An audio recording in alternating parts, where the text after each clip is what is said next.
하나님의 은총과 복이 임하시는 은총의 주일 예배가 되어지기를 주의 이름으로 축원합니다. 오늘 말씀의 제목은 인코는 하나님을 기쁘시게 하는가 라는 제목으로 하나님의 말씀을 출애굽기 20장 1절부터 5절을 전하기를 원합니다. 이콘하면 처음 들어본 사람도 있을 겁니다. 이콘이란 단어가 어떤 뜻을 갖고 있을까?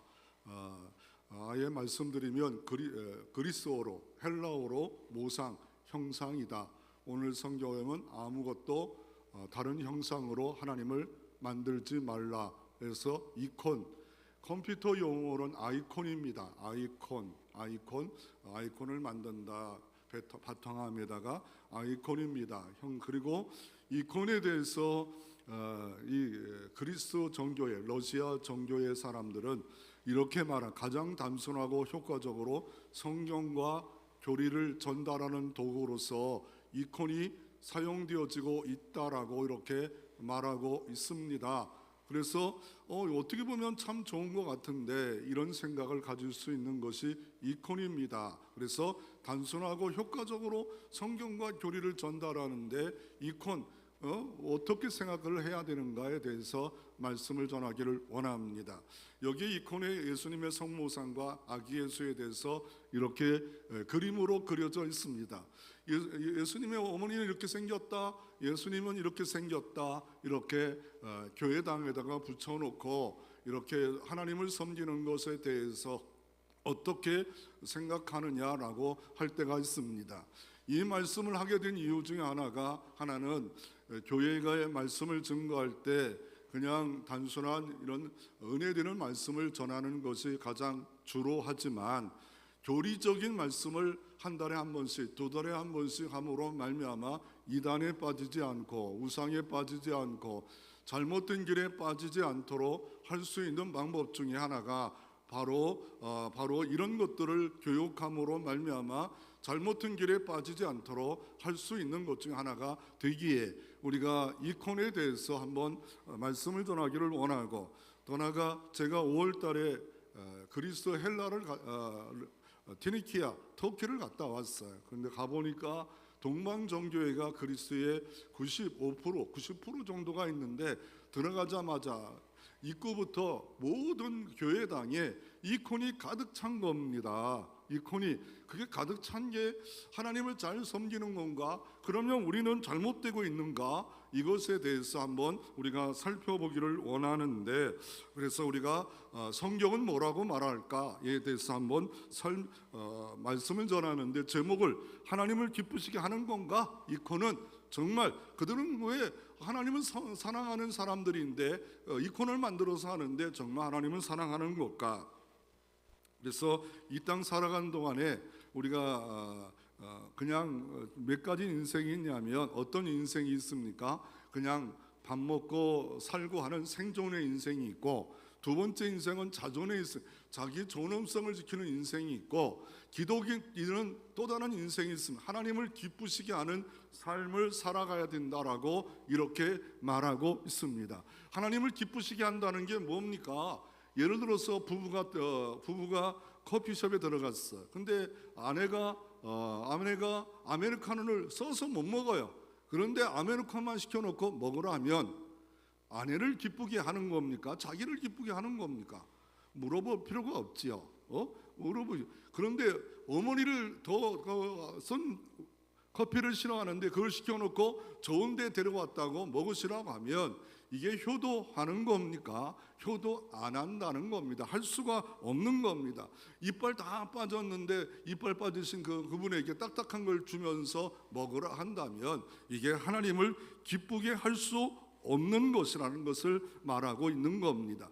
그래서 이 초코파이 하나도 우상이 될 수 있다는데, 초코파이가 우상이 왜 됩니까? 군대 가서 기독인인데 다른 종교에서 초코파이를 5개 준다. 근데 기독교는 안 준다. 그래서 기독교 예배를 안 드리고 다른 곳에 예배를 드린다면 그 초코파이 아무것도 아닌 거지만 하나님보다 더 사랑하는 것이 우상이 될 수 있음을 말하고 있습니다. 캐슬이라는 그 드라마가 있었습니다. 인기로 몇 년 전에 이렇게 있었는데 2018년에 있었던 이 드라마인데, 이 캡슐의 주 내용은 뭡니까? 자녀가 우상이 될 수 있다는 겁니다. 서울대를 보냈던 코디네이터가 있는데 그 사람이 신이 돼 버렸습니다. 그 사람 말 앞에 모든 부모들이 꿈쩍 죽고 그분의 말 앞에 지시 앞에 코디네이터의 모든 걸 따라서 행동합니다. 그래서 그분이 신격화해서 자기 자녀를 성공하고 싶어서 잘 되고 싶어서 모든 짓도 다 하는 그런 현대판 우상을 섬기는, 자녀의 우상을 섬기는 것을 드라마로 만들어서 많은 사람들이 공감을 얻고 있는 그런 드라마가 되어져 있는 것을 볼 수가 있습니다. 그러므로 우리가 다시 한번 내가 지금 모든 삶이 하나님을 기쁘시게 하는가, 하나님을 영화롭게 하는가, 아니면 생존으로 살아가는가, 아니 생존 동물처럼 살아가는가, 아니면 자존을 지키면 살아가는가, 아니면 하나님을 기쁘시게 하는 삶을 살아가는가, 이 코너를 통해서 한번 살펴보기를 원합니다. 그러면 이 코너를 찬성하는 사람이 있고 이 코너를 반대하는 사람이 있습니다. 우리가 맨날 공격만 하면 뭐 하겠어요? 찬성하는 이유가 알아야 될 거 아닙니까? 찬성하는 사람의 대표적인 내용이 이겁니다. 알 수 있는 눈으로 보는 성서다. 성경은 이해가 안 된다. 눈으로 보는 성서다라고 말하면서 또 눈으로 보는 교리서다라고 말하면서 동방정교회는 성서 필사와 같은 똑같은 것이 성경이고 성경과 이것은 이코는 동일하다라고 말하고 있습니다. 여기에 있는 이 동방정교의 십자가의 모습이 이콘입니다. 대표적 이콘 중에 하나입니다. 그런데 이 십자가 나도 목걸이 만들었는데, 목걸이 가지고 있는데, 이런 생각을 가지고 있는 사람들이 많이 있지 않아요? 그런데 이 십자가는 다르지 않아요? 뭐가 다릅니까? 십자가 안에 예수 그리스도가 있습니다. 또 십자가 안에 뭐가 있나요? 꽃들이 있습니다. 백합꽃이 있습니다. 십자가 안에 뭐가 또 있습니까? 달이 있습니다.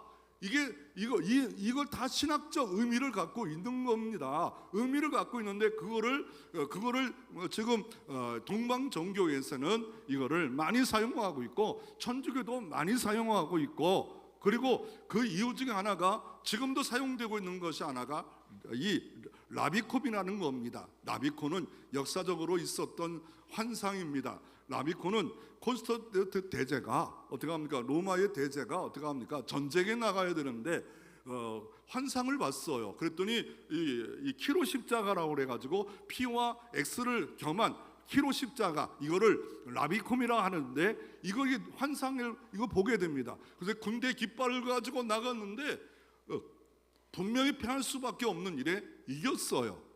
그리고 나서 어떻게 합니까? 이 사람이 신앙을 갖게 되고 하나님을 믿고 기독교를 로마의 AD 313년에 공인해 버립니다.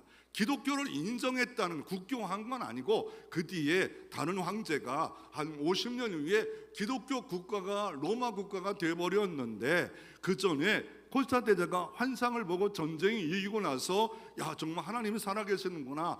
그래서 어떻게 합니까? 그래서 그때에 이걸 만들어서 사용되었고, 지금도 기독교 정교회에 행렬할 때 이 깃발을 들고 다닙니다. 이 깃발, 아니 환상 가운데 믿음으로 받은 건데 사용되면 뭐가 문제입니까? 뭐가 어떤 것이 문제가 될 수 있겠습니까? 라고 하면서 찬성하고 있는 사람들이 있다는 겁니다. 그리고 이 동방정교의 십자가를 보면 어떤 차이가 있는가요?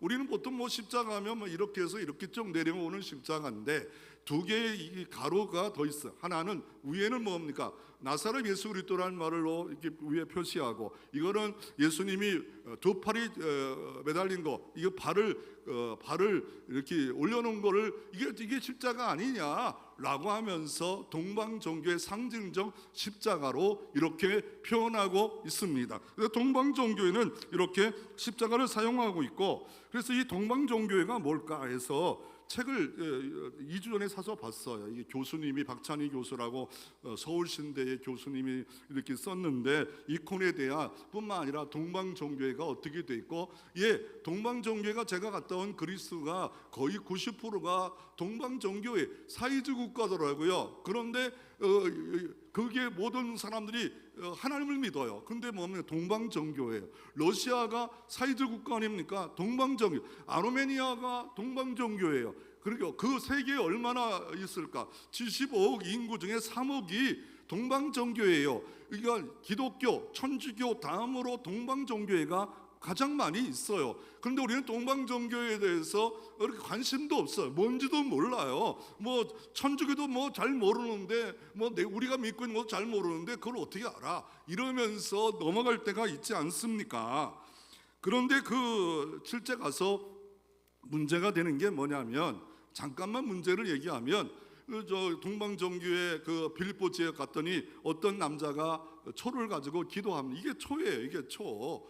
이게 이 초요. 이 초를 가지고 이 초가 뭐 어때요? 이거 만든 거 어떻습니까? 이거 제가 어떻게 얻었냐면은요. 가이드가 여기서 이렇게 기도하면서 이거 초로 기도가 들어갑니다. 이것만 설명해요. 그래가지고 하나님께 잠시 기도했어요. 저거 저한테 주시옵소서. 저거 살 수 없습니다. 내가 다시 여기 올 것도 아니고. 네? 그랬더니 누구 줄까요? 하더니 나한테 주더라고. 그래요. 속으로 할렐루야. 속으로만 할렐루야. 이거 뭐, 그리고 나는 또 못 사요. 언어가 안 돼서 못 사요. 그리고 가이드니까, 가이드 표시가 있으니까 이렇게 하지만 우리 같은 이방인에게 잘 주겠습니까? 이런 거. 근데 이 구부려도 이게 괜찮아요. 구부려도 괜찮고, 이거 하는 목적은 이 예배당, 이게 본당 들어오기 전에 로비도 화려하게 꾸며놓고 이콘을 꾸며놓고 본당 들어가기 전에 바로 앞에 이걸 팔아요. 그리고 이거를 초를 켜서 이게 이콘들이 있어. 이콘들이 어떻게 됐냐면, 거기서 사온 게 뭐냐면, 거기 그 교회 앞에 파는 데가 있어요. 그래서 바울 거기에 최초의 빌립보 교회 사건 나요. 이게 누디야. 그랬더니 사람들이 왜 사냐고 그런 거. 그래서 다 필요가 있어서 내가 써먹으려고 삽니다. 써먹잖아요. 그래서 우리 사모도 샀더라고요. 뭐 나를 닮아가지고 그렇다고 그러는데, 뭐 이유는 뭔지 내가 이렇게 가려야 돼요. 나를 닮아가지고 이유는 가려야 될 것 같아. 더 설명하면 안 될 것 같고. 그래서 이 바울과 하도와 이 누디야, 이게 내가 만약에 세네 명이 바울이다. 그럼 바울 앞에 가서 초를 켜고 기도합니다. 초 없이는 기도를 안 해요. 초가 신격화되고 신성화되고 의뢰의 도구가 되고 이렇게 됐다는 거예요. 그러니까 아까도 우리가 그 이미지에 봤지만, 저렇게 남자도 기도, 이게 그리스도의 남자입니다. 그래서 이 책에도 이렇게 이콘이 있다라고 말하고 있는 책의 내용이 있습니다. 그리고 그 십자가의 성상을 우리가 살펴보기를 원하는데, 이 십자가의 성상에 보면, 여기도 책이 하나가 공부하다 보니까 어떤 것이 있냐면, 이 히틀러의 십자가가 있더라고요. 나 히틀러 십자가는 아닌 줄 알았어요. 근데 히틀러 십자가들 철 십자가라고 그래가지고 히틀러가 만든 게 아니고 고대 사이에 있었던 십자가인데, 이거를 히틀러가 유대인들을 죽이를 목적, 유대인이 예수님 죽였잖아요. 그러니까 독일의 기독교가 왕성하고 있을 때 반감을 갖기 위해서 이렇게 만들어진 철 십자가예요. 그러니까 히틀러 하나님 안 믿어요. 그럼에도 불구하고 이걸 가지고 와서 유대인을 괴롭힐 목적으로 이렇게 가지고, 이게 히틀러 십자가라는 책에 이게 베스트셀러가 나요. 아니 뭐 저런 책이 베스트셀러야? 이거 가장 많이 있잖아요. 이거 10만 권 이상 판매됐대. 10만 권. 이렇게 많이 판매된 책이 없어요. 뭐 한 1000권만 팔아도 돈 손에 안 보는데, 이게 10만 권 파는 거는 뭐 지금까지 나까지 샀으니까 뭐 20만 권 팔렸겠지, 한국에서요. 그러니까 베스트셀러입니다. 이게 이콘 신학이에요. 이콘 신학. 이게 이콘에 어떤 신학이 있는가, 이런 책들을 보면서 보니까 아서왕의 원탁의 기사라는 책이 옛날부터 유명한데, 뭘요? 성상, 성배, 저걸 찾아다니는 거예요. 이렇게 6월절 날 그 포도주 붓는 그걸 찾으러 다니는 것이, 그 신성화에서 저거 찾으면 은혜 주신다. 그리고 나서 뭡니까? 이 동방정교의 또 하나 십자가는, 비잔트 시대 만들었던 십자가는 동서남북 또 뾰족하게 이렇게 만든 십자가를 하는데 승리를 상징한다, 이런 의미를 갖고 있습니다. 그래서 이렇게 이콘을 찬성하는데 성경까지도 얘기할 수도 있어요. 성경 왜요? 하나님께서도 하셨지 않냐? 노뱀을 만들어 주셨지 않았냐? 노뱀. 노뱀 바라보라고 했지 않냐? 노뱀. 노뱀 만들었지 않냐, 형상을. 더 나아가 물두멍 만들 때 물두멍에 보면, 성경에 보면 성경을 모르면 열왕기상 7장 23절 26절에 금송아지 12마리를 받침대로 만들라고 하지 않았냐? 저렇게 형상을 만들지 않았냐? 그리고 휘장에도 천사를 만들지 않았냐? 법궤에도 이렇게 천사 2마리가 만들라고 분명히 성경에 있지 않냐? 왜 우리가 만들면 안 되고 왜 그러냐 하면서 공격을 합니다. 아까도 말한 대로 대표적인 사람이 노기야, 러시아의 성인 수도가 이콘의 예술가, 이 사람이 진들의 루르포크가 이렇게 말하는 거예요. 눈으로 보는 성경 좋지 않냐?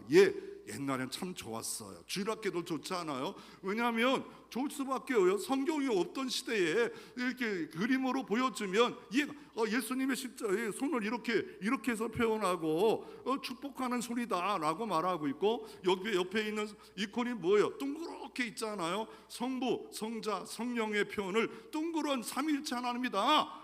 이러면서 하나님이 여기 안에 계시는구나, 이러면서 이렇게 은혜를 받을 수도 있다라고 생각이 되어집니다. 그래서 이렇게 이콘을 찬송하는 사람들이 생겨집니다. 그래서 이콘 왜 시작됐냐면, 성육신 하신 예수님이 구약에는 하나님을 보면 안 되고 모세도 등밖에 보지 않고 하나님 보면 죽었는데, 성육신한 예수님의 얼굴을, 모습을 예술적으로 그리는데 왜 그게 문제가 되냐? 그렇죠? 그렇죠.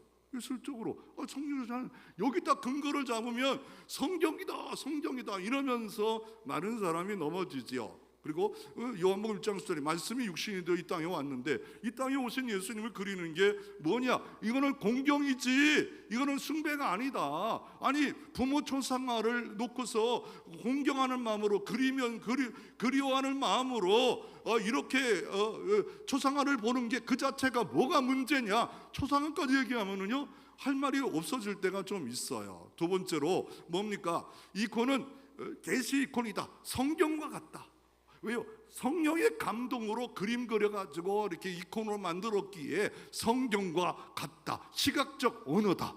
여기까지 나가기 시작하니까 조금씩 뭔가 문제가 있지 않을까? 아니, 문제가 있다고 생각하면서도, 그리고 더 나아가 이게 모든 그 묵상 기도 시간에 이렇게 초를 하나 들고 기도하는 거, 초 하나, 초도 넘어갔죠. 잊어먹으면 안 돼. 이거 초 하나. 자, 오늘 광 목사가 기도합니다. 초를 켜십시오. 성부와 성자와 성령의, 이러면 좀 신비롭게 볼 수도 있지 않을까? 자, 오늘은 바울 사도님을 초대했습니다. 이러면서, 그러면 목사님 좀 다르다. 이러면서 하지 않겠어요? 그리고 이콘 제작의 신학적 원리를 갖다 댔습니다. 이콘은 우상 숭배가 아니다라고 5번째 말합니다. 이거는 단지 존중이다 말합니다. 그래서 이게 이콘이 잘 나가다가 7세기에 황제가 누구냐면 이 황제 네오 3세가 이콘 사용 중지 딱 끊어버렸어. 왜냐하면 전쟁을 지고 나고 보니까 하나님을 잘 믿는 사람이 이콘이 우상이라, 이콘이 이 로마에 가득 사니까 이 로마에 이렇게 폼페이 같은 폼페이 화산재로 폭발했잖아요. 그거 파면 이콘이 가득해요. 이콘이. 그러니까 예수님 당시도 이콘이 엄청나게 있었던, 왜 고대부터 이런 사람들이 다른 종교도 뭔가 만들어서 했던 이거를 기독교에 들어왔고, 기독교에서 정당화했기에 유물에 엄청 나옵니다. 그러니까 그리스만 나온 게 아니라 로마도 엄청나게 이런 이콘이 많이 나옵니다. 그러다가 계속 다시 금지했다가 다시 허락했어요. 언제? 니케아 공의회. 니케아가 어디냐면 티니키아, 터키에 있는 거예요. 터키에 하나님을 믿는 사람들이 모여가지고 이콘은 정당화시켜야 된다 결정하듯이. 그러면 이 왜 정교회가 천주교에서 왜 나옵니까? 이거 하나 따요. 필레라고 해가지고 성령이 성부 성자부터 나오냐, 아니면 성부로부터 나오냐? 우리 개신교와 천주교는 똑같아요. 성부와 성자로 성령이 나오는데, 이 사람들은 뭐요?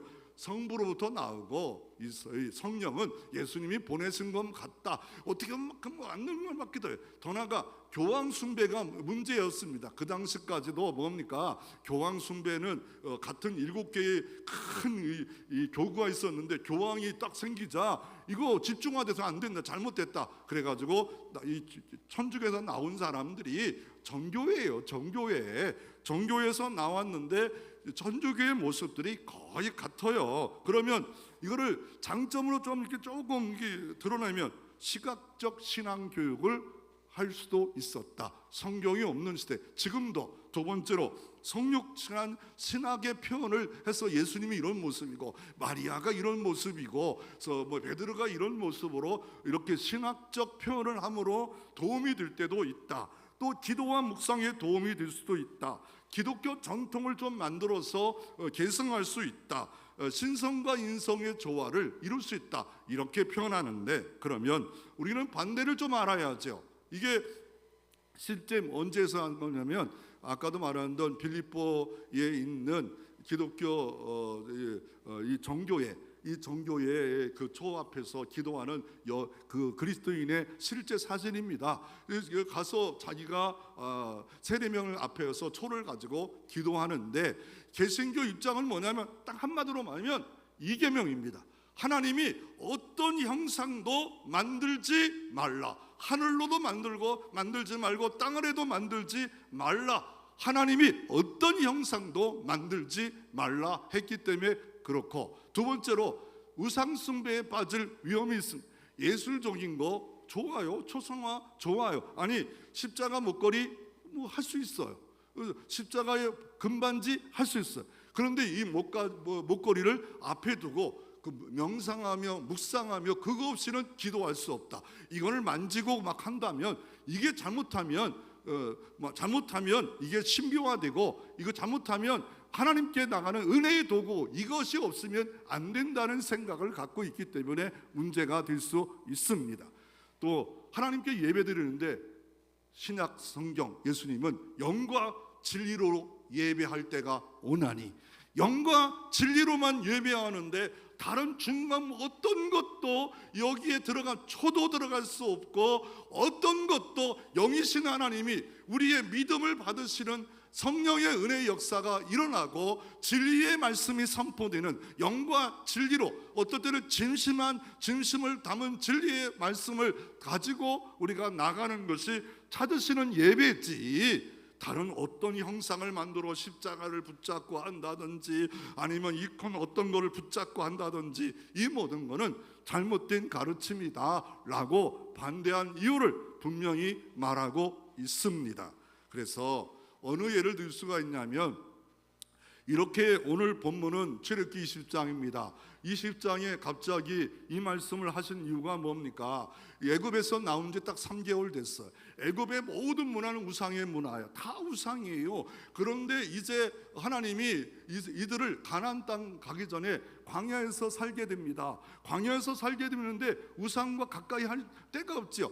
그럼에도 불구하고 십계명 받는 전후에 금송아지를 만들어요. 그것도 막 자발적으로 은고리 공고리 해가지고 모세가 시내산 가서 더디어 오니까 어떻게 합니까? 그걸 만들었어요. 자발적이에요. 자원적이에요. 얼마나 좋아. 하나님 모양으로 금송아지. 그랬더니 하나님이 야 모세야, 너가 여기 올라왔다고 이스라엘 백성이 이상한 짓을 한다. 내려가라. 그래가지고 금송아지를 녹여가지고 다 부서뜨려가지고 다 먹여버리잖아요. 그리고 하나님이 진노해서 여기부터 여기까지 칼로 다 쳐서 죽이라 라고 하셨던 금송아지 사건이 광야도 가기 전에 벌써 이렇게 벌어집니다. 그러니까 여차하면 이상한 짓을 하려고 하지 않아요. 왜요? 고대부터 어려서부터 뭔가 만들어야만이, 뭔가 붙잡아야만이, 부적처럼 있어야만이 하나님을 섬기는 것처럼 착각하고 있는 사람들이 한국부터 모든 세계도, 아주 일본은요, 똑똑한 일본은 신이 8만 개예요. 이게 8만 개의 신들이 있지 않아요? 뭐 3만 개, 8만 개, 막 이게 얼마나 많은 신들을 섬기고 있습니까? 이 시대에 8만 신이 있습니다. 인도는 3만 신을 섬깁니다. 그러니 뭐 얼마나 많은 신들이 있는 거예요? 잡신, 혼합신 이렇게 하지 말라는 거예요. 이렇게. 그래서 사사기 시대에도 이렇게 말합니다. 사사기 시대 여호수아 때 가나안 땅에 들어가잖아요. 가나안 땅 들어가자마자 이스라엘 민족이 어떻게 해요? 바알을 숭배해요. 우상을 숭배해요. 왜요? 자녀들을 가르치지 않았어요. 이게 우상이다, 이게 잘못된 거다, 이걸 가르쳐 놨어야 되는데 가르치지 않으니까 어떻게 해요? 아합 왕 때는 아예 그 아버지와 아합 왕이 저 옆에 시돈 땅 바알에 섬기는 제사장의 그 딸을 시집어 와서 결혼시키지 않아요. 그리고 온통이 우상 덩어리로 가득 찬 있을 때 하나님이 진노하사 3년 6개월 동안 비가 오지 않고 이슬이 내리지 않잖아요. 그리고 갈멜산 가서 응답을 통하여 우상을 척결하라, 없애버려라 라고 하셨던 이런 역사가 있습니다. 그래서 오늘 출애굽기 20장 5절부터 6절에 보면 그것들을 절하지 말고 그것들을 섬기지 말라. 나 내 하나님 여호와는 질투하는 하나님인 즉 나를 미워하는 자의 죄를 갚되 아버지로부터 아들에까지 3, 4대까지 이르게 하거니와. 하나님이 이렇게 우상을 섬기는 사람들을 질투한대요. 질투가 뭐예요? 하나님과 나 사이에 중간에 뭐가 있지 말라는 거예요. 부부 사이에 다른 남자가 있지 말라는 거예요. 오직 하나님만 사랑하라는 거예요. 질투할 정도로 우리를 사랑한대요. 그러면서 하시는 말씀이 뭐냐면 이렇게 잘못되게 살면 3, 4대까지 벌을 내린대요. 그래서 한국에 아주 유행했던 게 가계 저주론, 부모가 잘못하면 자녀들이 저주받는다, 이런 말들을 해요. 그런데 특별한 케이스에 그런 게 있을 수도 있겠지만 자기 자신의 죄를 하나님이 형벌로 갚으시지 그 자녀가 가지 내려가지 않습니다. 이 말씀은 뭡니까? 옛날로 돌아가 보시죠. 3, 4대가 같이 살아요. 그러니까 그 당사자가 벌을 받으면 다른 사람이 힘들어집니다. 그럼 은혜는 1000대까지인데 1000대까지 셉니까? 하나님의 은혜는 엄청 크다는 1000대로 표현하는 것이지 숫자로 너무 숫자에 집착하지 마시고, 그래서 이렇게 하나님을 등한시하고 잘못되게 섬기면 하나님이 벌을 받는구나 라고 말을 하고 있습니다. 이콘을 반대할 때는 성경에도 많이 나오지만 이사야에도 이렇게 말합니다. 이사야 44장에도 아니 불 때는 나무 가지고 왜 우상을 만드냐, 그래서 질투한대요. 하나님보다 더 사랑하는 게 우상이래요. 돈, 만문이 돈이 신앙이에요. 또 뭡니까? 자녀가 하나님보다 더 사랑할 수 있다. 성공 좋아요. 성공 지향적으로 살아간다면 여기가 뭡니까? 이런 모든 취미 활동, 하나님께 예배하는 것을 놓치고 하나님보다 더 사랑하는 이 모든 것은 다 우상입니다. 하나님보다 더 사랑. 그래서 골로새서 3장 5절에 탐심은 곧 우상 숭배니라. 탐심은 곧 우상 숭배인데 그 대표적인 게 뭐예요? 하나님은 안 보이니까, 모세가 없으니까 그냥 금송아지로 만들어서 하나님을 섬겼어요. 하나님 우리 잘 섬기고 있죠. 막 뛰놀고 즐겁고 예배 형식을 다 취했어요. 근데 하나님은 진노해가지고 어떻게 합니까? 결국 하나님이 어떻게 합니까? 그 모든 것을 다 죽여버리는 일들이 벌어졌습니다. 그래서 우리가 이거를 정리하면 이겁니다. 인권의 단점이 있다. 우상 숭배의 위험에 빠질 수 있다라고 말합니다. 성경적 근거도 부족하다. 구약의 모든 형상을 하나님 만들라고 했지, 그런데 예수님의 얼굴을 이렇게 만들어라, 마리아는 이렇게 만들어라, 이게 없어요. 성경이 말하지 않은 것에 대해서는 십자가가 어떻고 저떻고 이렇게 만들어야 된다, 세계를 만들어야 된다, 비잔티 십자가처럼 뾰족뾰족하게 만들어야 된다, 키로 십자가처럼 만들어야 된다, 아니면 철 십자가 히틀러처럼 만들어야 된다. 십자가만 해도요 어마어마해요. 모든 나라의 십자가 다 모으면은요 다양한 십자가, 예술로는 받아줄 수는 있지만 이거를 하나님께 나가는 도구, 더 나아가 부족처럼 십자가 막 이렇게 그리면 귀신이 떠나간다. 이 십자가 차에다 놓으면 귀신이 떠나간다. 십자가 옆에 놓으면 귀신이 떠나간다. 성경 옆에 놓고 성경 가방에 늘 갖다 놓고 한 번도 안 읽어요. 한 번도 안 읽어요. 부적이에요. 성경책 늘 갖고 다녀요. 그런데 성경책 한 번도 안 읽어요. 안 봐요. 그거 다 부적이에요. 부적. 성경책을 불에 못 태운대. 왜 불에 못 태웁니까? 불에 태울 수 있지요. 필요 없을 때 태울 수도 있지요. 성경책 뭐 신성화합니까? 성경책을 신성화할 이유가 아무것도 없습니다. 그래서 이콘 반대하는 이유가 뭐냐면 서방 종교 개혁자들이 루터는 어느 정도 인정을 했습니다. 근데 칼빈과 주빙글리는 절대로 안 된다. 인간의 나역성을 모르는 거다라고. 또 이슬람은 아예 이콘을 반대해 버렸어. 그래서 이슬람이 들어가면 모든 이콘을 또 제거해요. 또 다시 러시아 정교회나 또 그리스 정교회나 천주교가 또 정복하면 이탈리아 티니키에 있는 소피아 성당 엄청나게 어마어마하게 나요. 그게 하면 또 바꿔놓고 또 올려놓고 바꿔놓고 맨날 이런 짓을 하고 있다는 거예요. 이런 짓을. 그리고 러시아 정교회는 이콘이 뭐라고 말하고 있냐면요, 하늘로 연결하는 창이다. 이게 하늘로 연결하는 창이래요. 그럼 저는 맨날 이거 들고 있어야죠. 자, 오늘 바울 사도가 창을 엽니다. 자, 아멘 하십시오. 이러면서 이게 하늘을 여는 창이래요. 창. 강대상에 놓으면 안 되잖아요. 우상이. 그래서 하나님이 엄히 금하십니다. 아무것도 보이지 않는 하나님을 보이는 형상으로 땅이나 어떤 것도 만들지 말라. 여러분, 우리 교회는 십자가가 없어요. 여기 십자가 여기 있네. 여기는 있어요. 여기 십자가가 없어요. 그리고 어느 교회 가면 은혜가 된대요. 왜요? 십자가 불빛이 쫙 나오니까 은혜가 되고, 그 밑에서 기도하면 은혜가 되고, 야, 높은 교회에 그림도 쫙 있으면 엄숙하대요. 막 이러면서 은혜가 된. 그냥 뭔가 다가오는 것이 진짜 그게 은혜라고 착각을 한다면 이거는 잘못된 겁니다. 그냥 예술 작품 잘 만들었다, 프랑스의 두이 성당 참 멋있다, 뭐 이렇게 할 수는 있어도 은혜가 된다, 이건 진짜 조심할 단어 중에 하나입니다. 세 번째로, 그러면 십계명은 다른 말로 표현하면 하나님을 기쁘시게 하는 삶을 어떻게 살아야 되는 것에 대해서 말씀하는 것이 십계명입니다. 출애굽한 지 3개월 지나서 하나님의 백성으로, 하나님의 신부로 어떻게 살아야 될까에 대해서 말씀하는데, 이것을 모세를 통하여, 두도비를 통해서 하나님이 언약을 세우시면서 십계명을 줬어. 그리고 12기둥을 세웠어. 12기둥을 세웠다는 말은 여기 출애굽기 20장에 안 나와요. 24장에 보면 이스라엘 12지파를 다 데리고 와서 언약하자. 이제부터 너희는 제사장 나라가 된다. 너희들은 하나님의 사랑하는 백성이 되었고 언약 안에 있기에 이제는 이렇게 살라. 이거를 다시 말하면 십자가로 구속받은 너희들은 이렇게 살라 라고 하면서 우리에게 십계명을 줬어요. 아니, 더 나가서 십계명보다 더 많으면 613가지 하나와 하지 말라를 하나님을 기쁘시게 하는 지침서로, 교과서로 주어진 겁니다.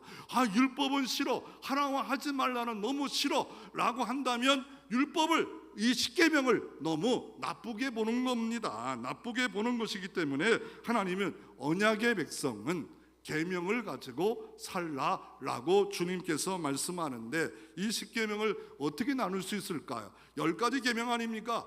1계명부터 4계명까지는 하나님을 사랑하는 겁니다.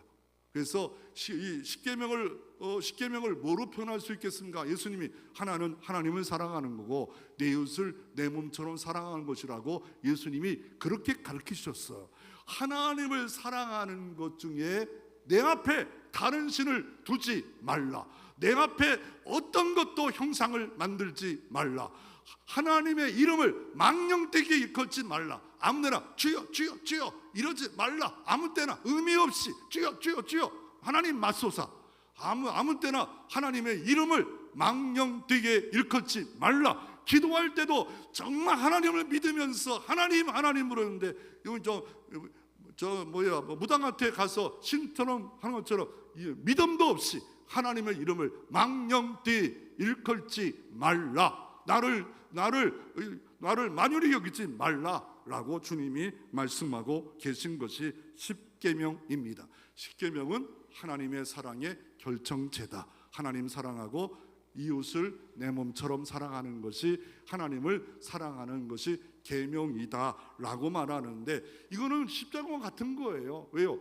하일데베르라는 교리문답이 있습니다. 독일에서 만든 겁니다. 웨스트민스터는 영국에서 이렇게 만들어졌고, 하일데베르 문답서는 독일에서 신앙생활을 어떻게 할까 할 때에 여기에는 114번에 이렇게 나옵니다. 율법을 다 지킬 수 있습니까? 라고 이렇게 가르치기 위해서 만들었어요. 그럴 때 율법을 다 지킬 사람은 아무도 없습니다. 그래서 뭐가 필요한가요? 십자가가 필요한 겁니다. 예수 십자가가 필요한 것.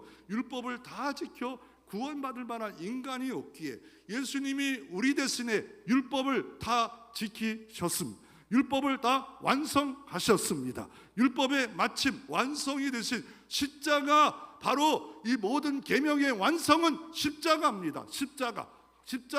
이걸 놓치면 우리는 이 십계명을 잘 모르는 거예요. 그래서 오늘 본문 20장 1절 2절에도 나는 너를 애굽 땅 종되었던 집에서 죄에 노예했던 자에서 인도해낸 하나님 여호와니 10계명을 지켜라. 이 말은 뭡니까? 너를 죄에서 속량했다요. 죄에서 속량하기 위해서 예수님은 험한 십자가를 지셨습니다. 험한 고통을 당하셨습니다. 우리를 구원하시기 위해서. 그러기에 그 사랑을 아는 자 계명을 기쁘게 알고 지켜라. 이게 무슨 의미가 있는가? 어떤 거?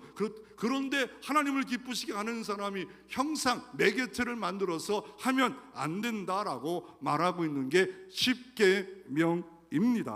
그래서 이 십계명을 그러면 주신 목적을 좀 살펴보기를 원하면, 십계명을 주신 목적이 뭐예요? 우리는 애굽의 노예했다가 하나님의 자녀가 되었고 성민이 됐습니다. 그리고 하나님의 백성이 이렇게 살라고 했는데, 신명기서에 또 한 번 뭐로 말씀하냐면, 부담스럽을 수도 있지 않아요? 법을 주면. 그럴 때 신명기서 10장 13절에 내가 오늘 내 행복을 위하여 내가 명하는 여호와의 명령과 규례를 지킬 것이 아니냐. 행복에 대한 이야기를 해요. 하나님은 우리를 행복하기를 원하는데, 천국 영원한 나라 백성된 것만이 아니라 이 땅에서 행복하게 살기 원하면 교과서가 있다, 지침서가 있다, 백과사전이 있다. 이게 성경, 바이블이다. 성경을 알라, 계명을 알라. 이렇게 살면 창조주가, 설계자가 이렇게 설계해 놨기 때문에 진정 풍성한 삶, 행복한 삶은 말씀, 오직 말씀, 성경 모든 교과서 자로 여기는 사람들은 행복할 수 있음을 말하고 있습니다. 성경 중심의 삶을 살아 행복자가 다 되시기를 바랍니다. 그러면 성경을 주신 목적은 오늘 이 출애굽기를 보면은 뭐냐면, 하나님이 친밀한 교제를 원합니다. 아니, 예수님이 자기 자녀 삼고 아내 신부 삼았는데 교제가 없어요. 근데 교제하기 원해서 이 말씀을 준 거예요. 여호와 하나님입니다. 창조주입니다. 전능자입니다. 모든 신과 비교할 수 없는 전능자예요. 그런데 하나님이 나를 1대1로 만나주셔요. 1대1로 인격적 교제하셔요. 나를 사랑하면 다른 신을 두지 마라. 나를 사랑하면 다른 형상으로 만들지도 마라. 내 이름을 망령되이 일컬지도 마라 하시면서, 그리고 안식일을 꼭꼭 지켜라. 네 날이 아니니라. 주일은 복된 날이다. 주일은 예배하는 날이다. 안식일은 쉬어라 하시면서 이렇게 하나님에 대해서 말씀하고 있는데, 이 말은 나만 사랑해.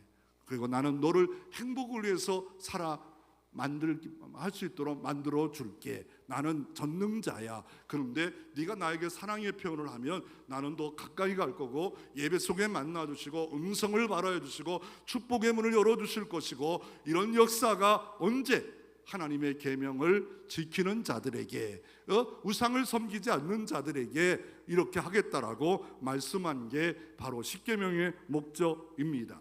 그러면 다른 성경에는 십계명의 목적을 뭐라 합니까? 이 바울 사도는 갈라디아서에 갑자기 몽학성생이라는 표현을 합니다. 그래서 갈라디아서 3장 24절에 보면 그리스도가 있다면 그리스도께 인도하는 몽학성생이래요.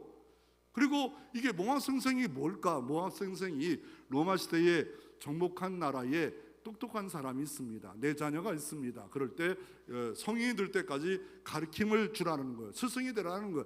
근데 성인이 딱 됐어요.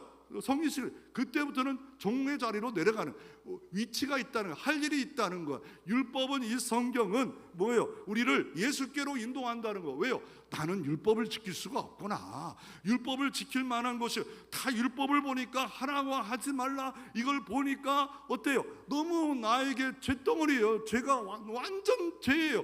그럴 때 오라 공고한 자다. 내가 원치 않는 죄만 질까? 예수님 필요합니다. 예수만이 구원자입니다. 예수만이 나를 구원해 주시옵소서. 오직 예수, 오직 성경으로 다시 들어가게 하는 몽학성생의 역할을 하는 것이 율법이다. 그리고 예수 믿는 후에는 우리의 행복을 위하여 지킬지니라 라고 했던 바로 이게 십계명이에요. 그래서 십계명의 완성자는 예수 그리스도입니다. 모든 율법을 사랑으로, 그리스도의 사랑으로 다 값을 치르시고 이루시고 갚으시고 나만 바라봐, 나만 따라와, 내 안에 살아. 그럴 때 참다운 쉼과 안식과 평안이 있음을 말하고 있습니다. 그래서 특별히 1, 2계명 다 하나님을 기쁘시게 하는 겁니다. 1계명은 나의 다른 신을 섬기는 거 나 안 기뻐해. 신명기서 5장 6절에 보면 나는 너를 애굽 땅 종되었던 집에서 인도해낸 하나님 여호와야. 너를 위하여 몸버려 피 흘려 죽으신 그리스도야. 나만 섬겨. 2계명은 뭡니까? 다른 신을 만들지 말라. 바울 사도는 로마서 1장 22절에 이렇게 말합니다. 스스로 지혜 있다 하나 어리석은 자가 되어 썩어지 아니하는 하나님의 영광을 썩어진 사람과 새와 짐승과 기어다니는 모양으로 우상을 바꾸었느니라. 그러니까 하나님을 영이신 하나님 못 만나니까 다른 걸 대체품으로 자꾸 바꾼다는 거예요. 그러니까 하나님을 만족 못하니까 우상이 있어서 돈, 권력, 섹스, 취미활동, 예배가 하나님이 우선이 되고 안식일이 우선이 되고 이게 되어지면 행복한데 그렇지 않으니까 자꾸 넘어지고, 축복의 조건은 이 말을 듣고 지키는 자는 천대까지 은혜를 주신다라고 약속하고 계십니다. 그래서 이 십계명은 우리는 하나님을 기쁘시게 하고 십계명은 우리에게 은혜를 주신 겁니다. 왜요?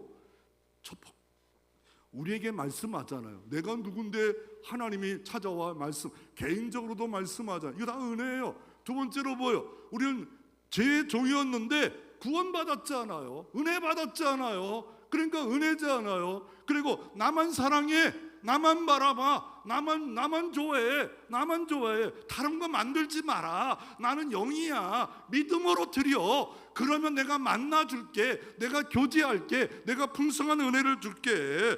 나만 섬겨. 나는 질투하는 여호와야 라고 주님이 말씀하고 계십니다.